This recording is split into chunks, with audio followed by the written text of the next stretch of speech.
E aí, você já leu sua Bíblia hoje? Pois é, não deixe de ler.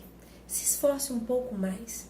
Ah, mas eu ainda não entendi a maneira que eu precisava entender.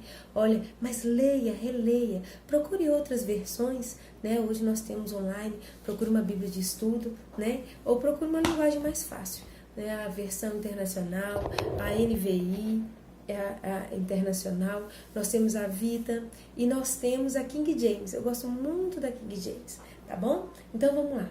Em Isaías capítulo 5, é interessante que o profeta, ele está tentando chamar a atenção do povo, e o povo não dá atenção. Aí ele começa a fazer uma música. Existem comentários que dizem o trovador, né? Ele canta uma canção para ver se atrai os olhos do povo. E na canção, ele fala algo assim muito sério. Ele diz, olha, veio alguém, né? Veio um amigo, e ele cavou a terra, tirou as pedras, plantou as melhores videiras, versículo 2, construiu uma torre de sentinela e também fez um tanque de prensar uvas. Ele esperava que desse uvas boas, mas só deu uvas azedas. Ele diz do investimento do agricultor. Ele diz, olha, aí ele fala, mas o que ele poderia fazer a mais do que ele já não fez? E eu começo trazendo uma reflexão aqui, né? A partir do verso 4. O que mais que Deus pode fazer para convencer o nosso coração? O que mais Deus pode fazer para gerar em nós o desejo de produzir uvas doces? O que mais?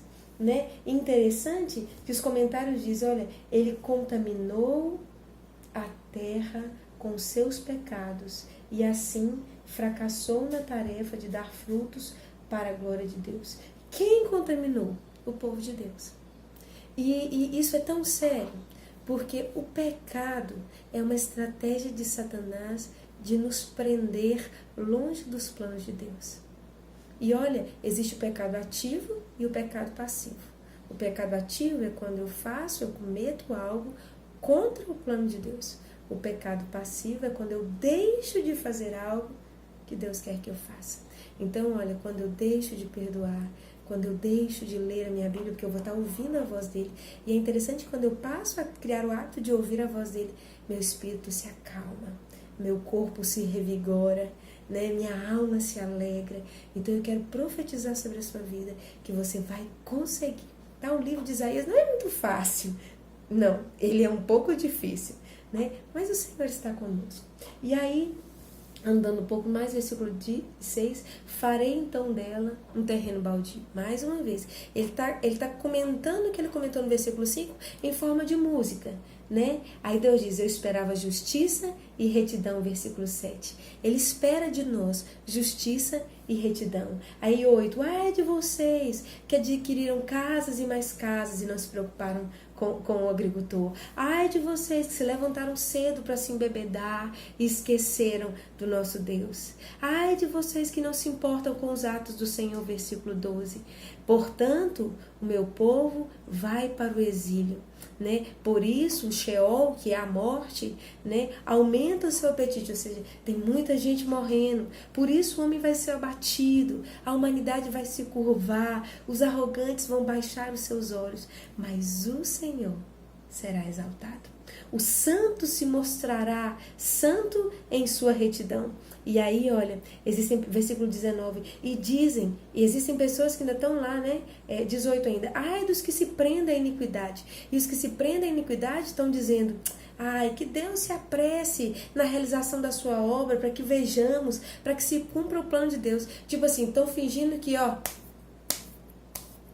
ou estão religiosamente corretos, mas Deus que está vendo tudo está dizendo, olha, ai de quem se mantém no pecado, que eu já estou dizendo para sair, né? 20, ai dos que chamam ao mal bem e ao bem mal, que fazem das trevas luz e das luz trevas.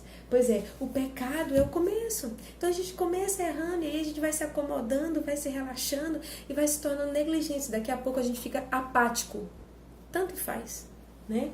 E aí a Bíblia diz, olha, ai dos que são sábios para os seus próprios olhos, inteligentes na sua opinião. Ai dos que serão campeões em beber vinhos e mestres em misturar bebidas. Dos que praticam suborno e absolvem o culpado. Por isso, assim como a palha é consumida pelo fogo e o restolho é devorado pelas chamas, versículo 24, assim também as suas raízes apodrecerão. E a Bíblia diz que Deus vai levantar um exército para destruir o seu povo, para que esse povo se arrependa, né? E aqui realmente foi levantado um povo, que é o povo assírio, mas se a gente for analisar nos dias de hoje, porque meu marido sempre fala uma coisa, as coisas que aconteceram antes na Bíblia, Deus está refazendo para dar uma outra chance para que seu povo se arrependa. Então, se a gente for analisar aqui hoje, o que nós vamos fazer? Será que nós vamos continuar sendo sábios aos nossos próprios olhos? Será que nós vamos tomar uma decisão de transformação para que nós não sejamos abatidos por causa dos nossos pecados? Deus diz, seja livre do seu pecado. Deus diz para mim, Yane, seja livre do seu pecado. Que eu seja a prioridade para você. Porque quando a gente peca, é como se aquela vontade da gente estivesse acima do Senhor. Então o pecado se torna nosso Deus. Por isso ele fica triste. Mas o meu pecado não muda quem Deus é. Eu não preciso achar que Deus está com raiva de mim, porque ele não mudou. Ele fica triste porque eu começo a ficar distante do plano dele para mim. Vem logo. Vem para mais perto do Senhor. Vamos nós para mais perto do Senhor. Ó, beijo no seu coração. Que Deus te abençoe.